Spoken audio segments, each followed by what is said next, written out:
Dividend investors, bonjour. This is Mike Hiru, founder of Dividend Stocks Rocks and passionate investor. Today we're starting something new on this YouTube channel and it will be my monthly dividend income report. So today I'm going to tell you how I increased my portfolio by $4,000 in profit and how I cashed $350 in dividend.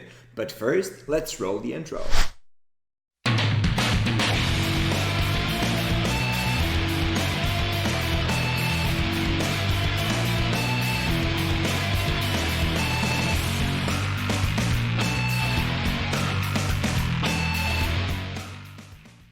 First, I want to thank you for watching this video and subscribe to my channel. If you have not subscribed yet, I'm going to give you a reason to do it right now. This monthly income report will be an evolution of my portfolio. It's a real life case study. And I'm not going to bore you with a bunch of numbers and telling you that I hold 50 shares of Royal Bank and I'm feeling good because they're up 11.8%. This will not help you. What I want to give you here is a chance to pick my brain and understand what am I thinking, what am I doing, and why I'm doing it. I will be separating my income report in two separate sections. Number one, what I will do is I'm going to talk about results because money matters, and you know what?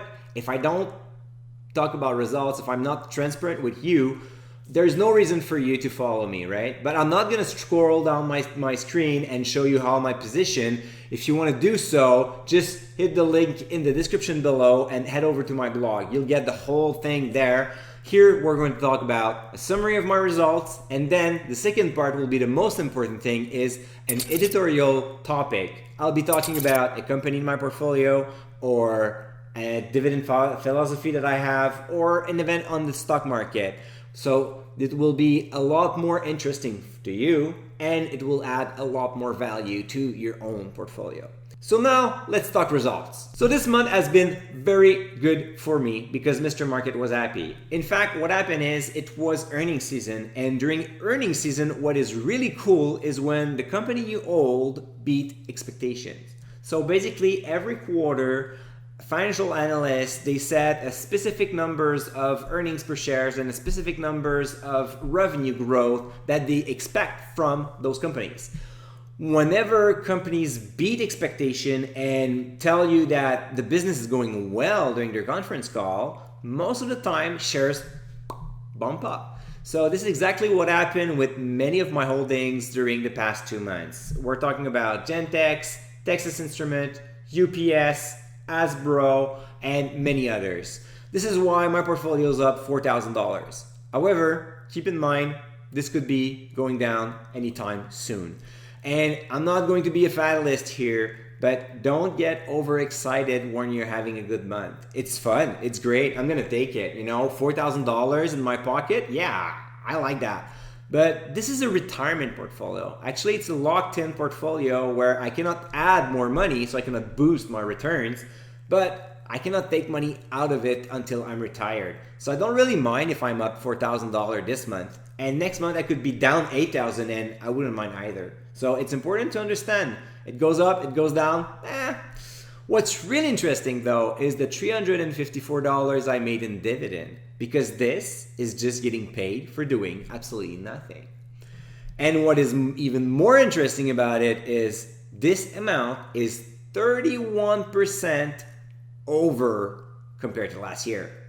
Wait, 31% in 1 year. Like, Mike, now you're not thinking through, right? Yeah, well, I have to put a little asterisk here.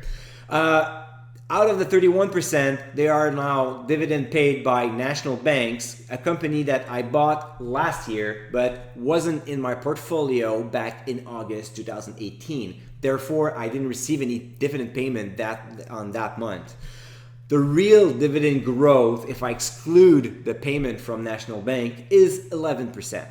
So imagine that. Imagine you're at your desk, working hard, feeling good about yourself, and then your boss comes in and tells you, Mike, you are such a great employee, you're doing such a great work that, you know what, guy? I'm gonna give you 11% pay raise. Just take a moment, think about it. Would feel great, right? Well, it's actually what happened in my portfolio. 11% pay raise. Most of it was generated by generous companies. I have Alimentation Couche-Tard that is up 25% versus last year. Texas Instrument 24%. Royal Bank at 8.5%. Hasbro, Lazard at plus 8%. And Apple was feeling cheap last year, just increased by 5.5%.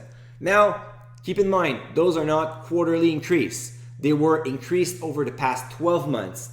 So I'm just comparing what I received in August 2018 versus what I just received in August 2019.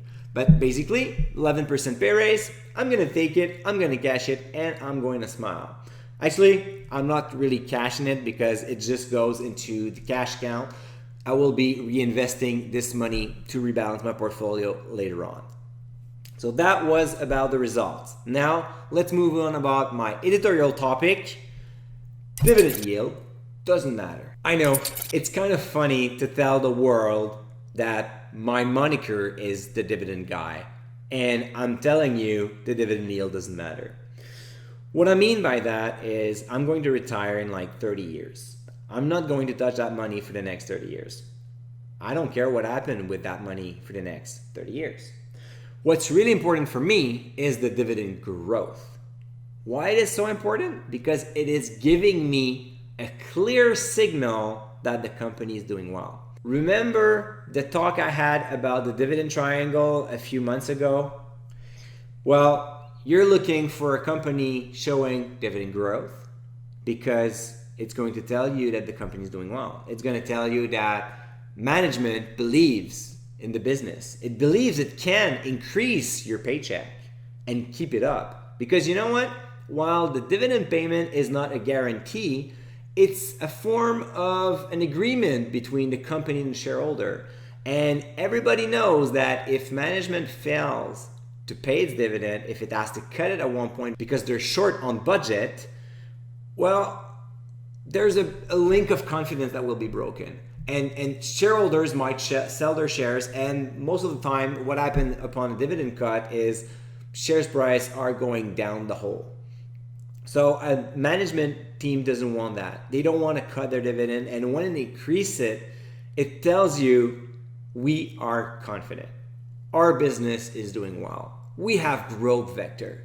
And is it not the point for an investor to actually focus on buying companies showing great vectors and making more money?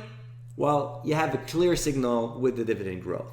Now, the dividend yield is interesting because you're investing $100 and you're getting $3 or $4 or $5 out of it. That's cool. 5% yield, interesting. 8% yield, amazing. 12%, man, that's a cash cow. Keep it. Well, think reverse now. Why in the world a company would pay you 12% in this low interest rate environment? Like, think about it. Really, why? There's no point, right? It's not making sense. So why you'll find companies paying 8%, 10%, 12% yield? Because the companies suck. The company's having problem. There are uncertainties. There are risks around the company. And this is why the market is not that interested in buying those shares and cashing those juicy double-digit dividend. So this is why I focus on dividend growth. And from time to time, I buy shares of companies paying a very low dividend, like Visa, for example, which is like 0.60, I think. It's not even 1%. It's nothing. But the stock is booming. Double-digit revenue growth, double-digit earnings growth, and you get that coming, double-digit dividend growth.